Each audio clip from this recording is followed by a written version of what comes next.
A land afforded with luxurious golden beaches, where the sea is as blue as the skies, and any picture you take make you look like the second coming of Vincent van Gogh. Okinawa! This is a place where tradition and modernism unite perfectly in the passage of time. Lingering glows of the Ryukyu Kingdom continues to shine ever so brightly today, but there is one that glows the brightest of them all, one that continues to captivate the hearts of Okinawa locals even today. A culinary legacy that has been passed down through the generations from the very royal courts of the Ryukyu Kingdom itself, with its secrets guarded by the skilled royal chefs who have dedicated their lives to the craft, the Okinawa Soba. And there's been one legendary champion who has dominated the streets of Okinawa for generations. From children, to teenagers, to adults, to gramps, and even great-gramps. There is not one Okinawa local mouth that has not tasted the masterful Okinawa Soba from this place. But wait! A new challenger has arrived. Nani? Threatening to shatter the status quo and claim the throne for itself. An upstart rebel with a revolutionary recipe that is poised to disrupt the balance, taking over the Okinawa Soba landscape and bring the mighty champion empire crashing down. The battle for Okinawa Soba supremacy has begun. The fate of Okinawa's culinary soul food hangs in the balance. Will tradition reign, or will innovation revolutionize the game? Will legacy prevail, or this is the dawn of a new era? It is time to crown the king of Okinawa Soba!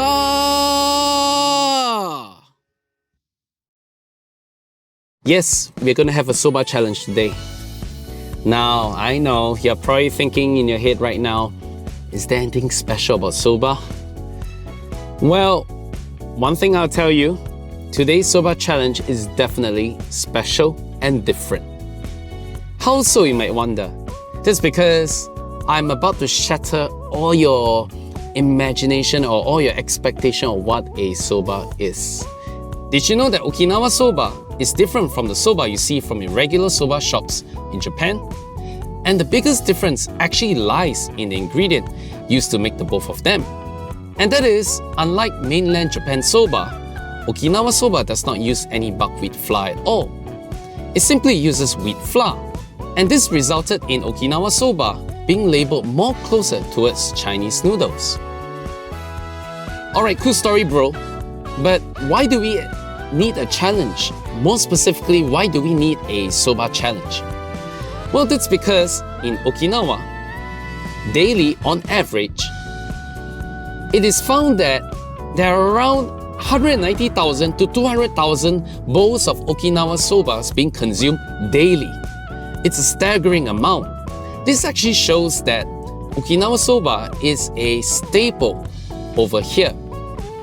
So that is why this challenge becomes important, because we want to find out who is the best of the best, a battle between legacy, traditional, steady as a rock, versus revolutionary, modern, coming of age. Who will emerge victorious and champion in this soba challenge for the ages? Oishi Apron Okinawa Soba Challenge, starto! We are here first for the legacy side. Now this place is no slouch, with locals commenting things like, I come here often 3 times a week. The way the meat is cooked is the best. To even Tamaya is the perfect embodiment of what Okinawa soba is. Oh my goodness. Now with such superlatives, I can feel my stomach grinning, rubbing its hand, all ready to go. Are you ready? Let's go.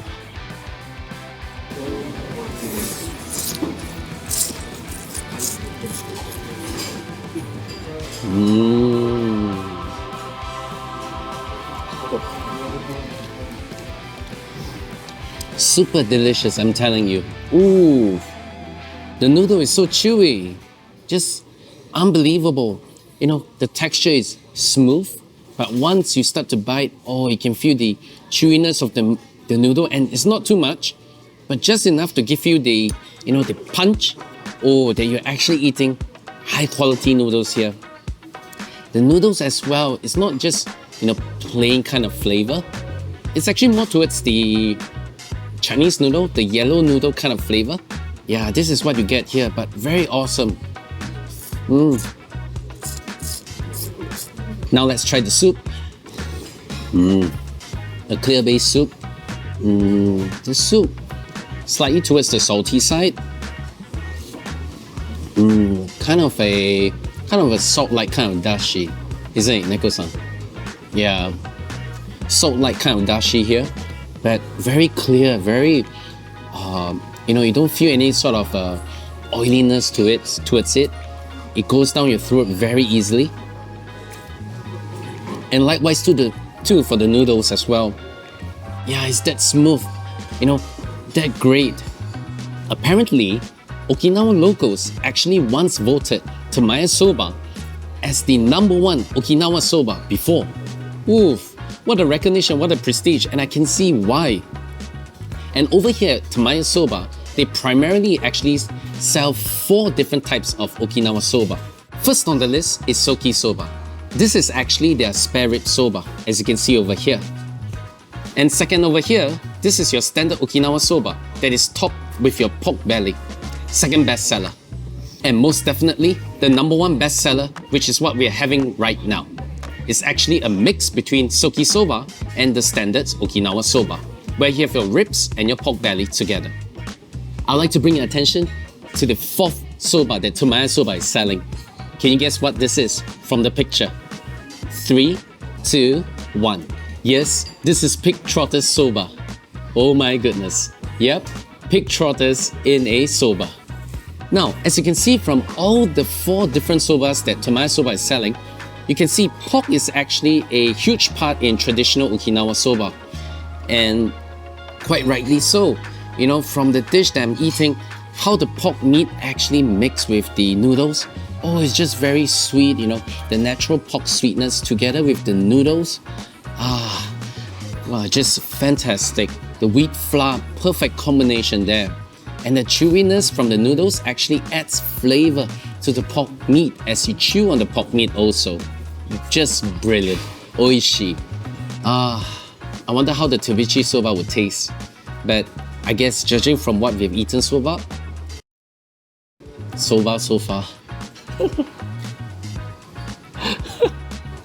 it's probably going to be delicious also. Yeah, very interesting.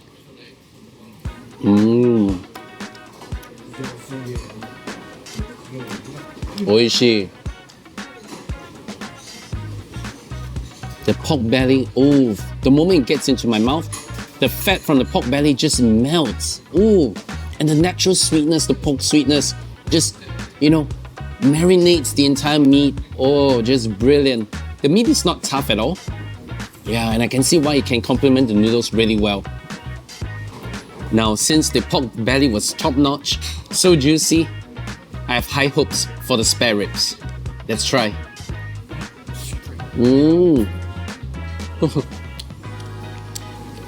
Just brilliant.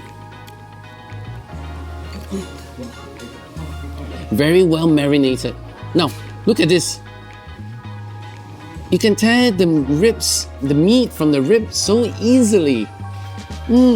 This actually tells you how soft this is, but at the same time, it has structure. Look at that. It has structure, but just with my chopstick, I could easily peel the meat out from the spare rib. So sweet, very well marinated. The flavor is still intact, doesn't get lost in the soba soup. Oishi. Oishi. Amai. Very sweet, the pork ribs. So succulent. Totemo oishi ne. I'm very amazed by the soup. It's clear it's one thing, but it actually is able to incorporate the flavor of the noodles together with the meat, and it itself has such a very, depthful flavor. Yeah, just wonderful, just some natural sweetness. Probably they used to cook and all those from the noodles and the meat and all that to make the soup. Just brilliant, the essence of it. Very astounded by this particular soup here.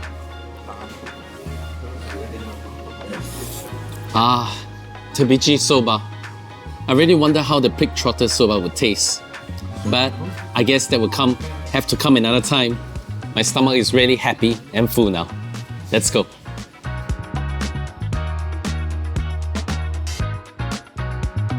The difference between Okinawa soba and mainland Japanese soba is pretty jarring.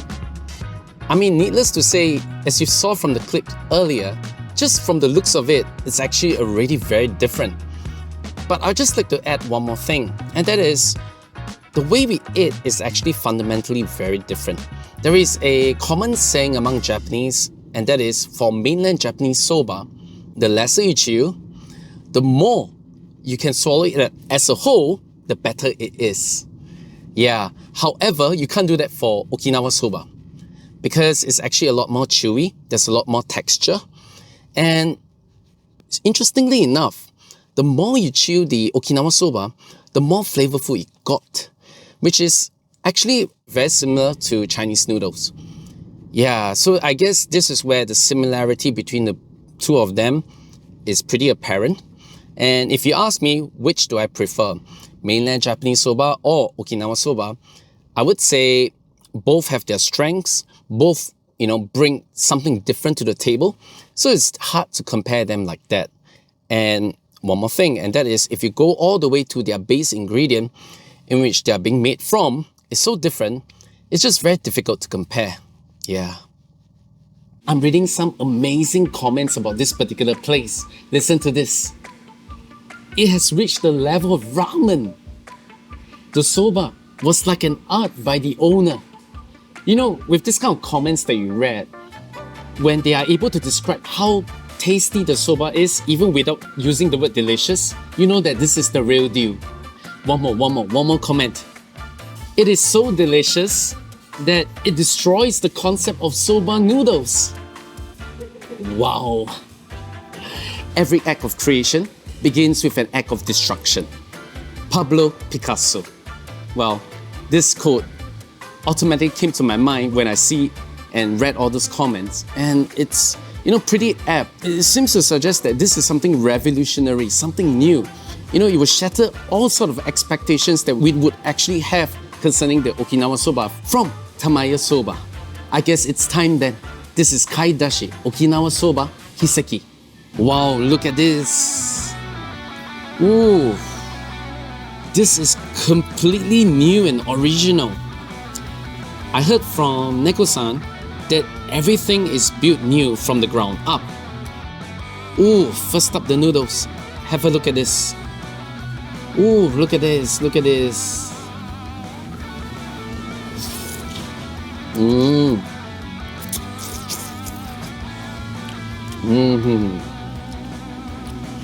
I can actually, the taste of the soba noodles, really intense, very flavorful. The more I chew, the more flavorful the noodle get. And as I ate the noodles just now, I can really feel the complementary match to the soba soup that come along with the noodles. Oh, it's just awesome. Really, really very, very sweet here, the noodles. Oh, very heavenly. The noodles are chewy and the texture is pretty smooth. Just with a few bites, I can actually swallow the entire Okinawa soba noodles down my throat. Pretty awesome. This also means one thing, if you think about it. For them to actually custom order this particular Okinawa soba noodle, it actually means that the soup must be able to match its awesomeness. And if we reverse process the entire thing, it means that the soup is going to be out of this world, unimaginable and next level stuff. Oh, I can't wait, I can't wait.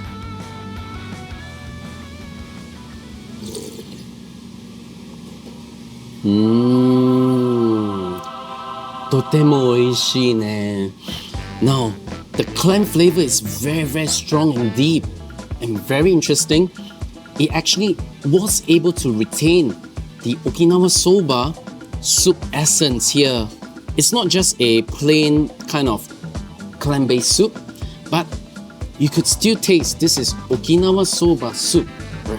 Very awesome here. Look at that. Look at how thick this particular soup is. Right? Look at how thick this particular soup is. Look at that. No, I'm just very amazed at how much separation you could actually taste the clam, very strong, impactful flavor, and then the essence of Okinawa Soba soup. Brilliant, brilliant. This is not ramen. This is not ramen. You know, through this soup, you can literally imagine how the chef painstakingly thought about this and the effort he put in and how he go about realizing his vision. This is just too delicious. Ooh. Alright then, now it's time for the prawn-based Okinawa Soba.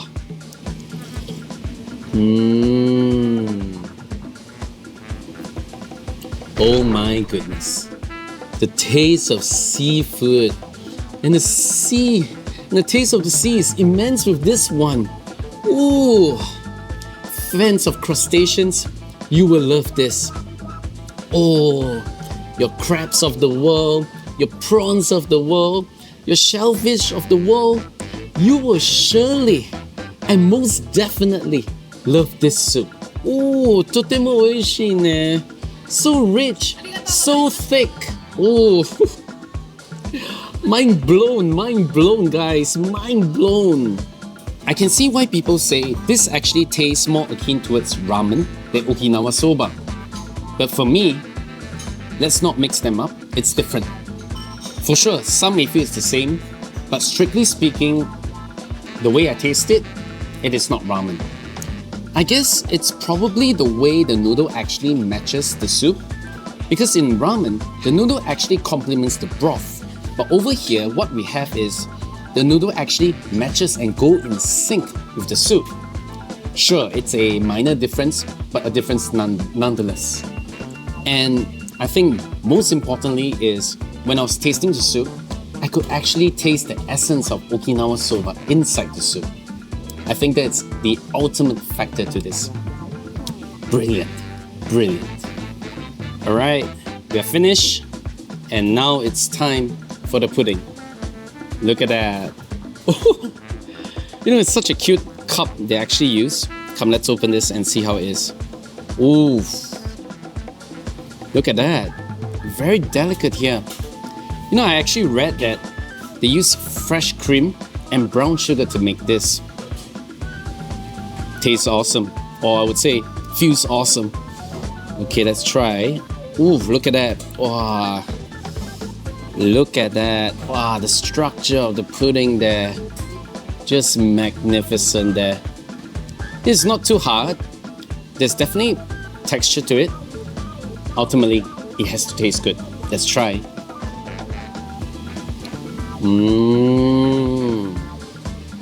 Subarashii ne. Oh, very delicious. The taste of the brown sugar. Oh, very impactful there. It's not weak at all. Immediately, the moment it goes to my mouth, it melts. The brown sugar taste just floods my mouth. Brilliant. You know, I can actually taste the fresh cream. The freshness is just awesome. I can keep eating this because of the fresh cream they use.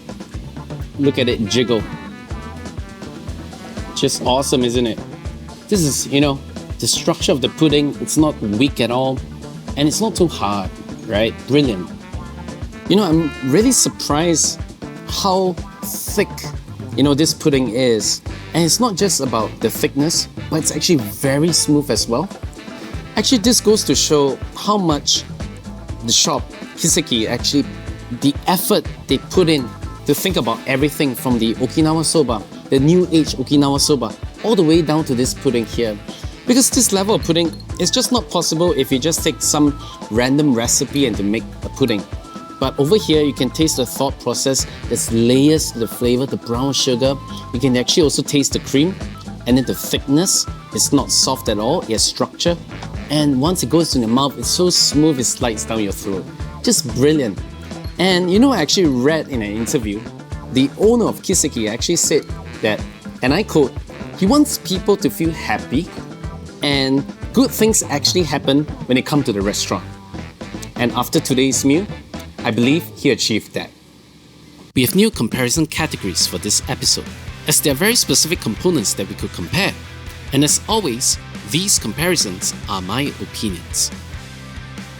I would like to first say that both Tamaya and Kiseki Soba are extremely delicious in their own right. And because of this, the differences I feel in this very specific soba battle are just a matter of preferences. Tamaya Okinawa Soba, those noodles, they are world class, man. From its freshness, to texture, to size, to taste and even aftertaste, it's perfect. Noodles tend to lose its signature quickly the longer it stays in the soup, like being softer and mushy and all of that, but not so for Tamaya Soba noodles. These awesome world-class noodles can only be achieved because those noodles were handmade in-house and definitely made by the hands of a noodle master, someone with insane knowledge of noodles. The noodle master cook, man. But to be fair, Kiseki noodles are just slightly behind. I would say, for all these components to get a 5, it really has to be top level and something out of the ordinary before scoring a 5. For soup, interesting enough, we have a reversal situation here. Kiseki soup. Yo, that thing is the real deal, man. The seafood-inspired soup, both the clam and the prawn base, are ultra heavenly. Savory max! The depth of the Kiseki soup is very profound.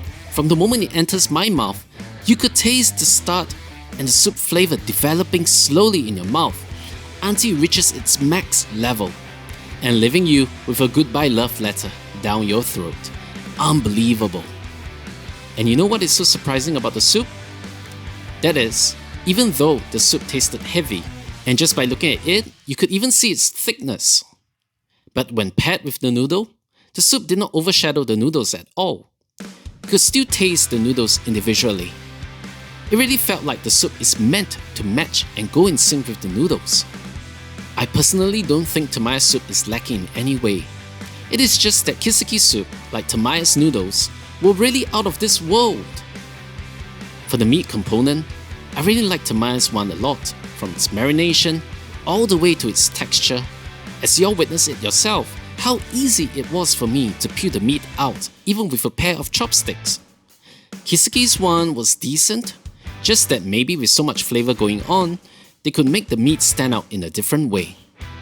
Toppings wise, it was easy to compare. I mean, just by comparing the visuals of both, you could see the difference. Definitely the toppings for each dish were chosen with compatibility in mind, to bring out the maximum deliciousness. And I feel that Kiseki just managed to do it slightly better. Value as well was easy, not taking into account Kiseki's set, but just an a la carte order of a bowl of Okinawa Soba. Tamaya was able to deliver a cheaper bowl for max taste. Lastly, for variety, I would say this was probably the most difficult component to grade, because it's all a matter of preference and personality. And I felt Kiseki was able to deliver different bowls of Okinawa Soba at a top level. And even within the set itself, there was great variety. And again, I need to stress, this component is all about preference and personality. And with that, the result, a draw!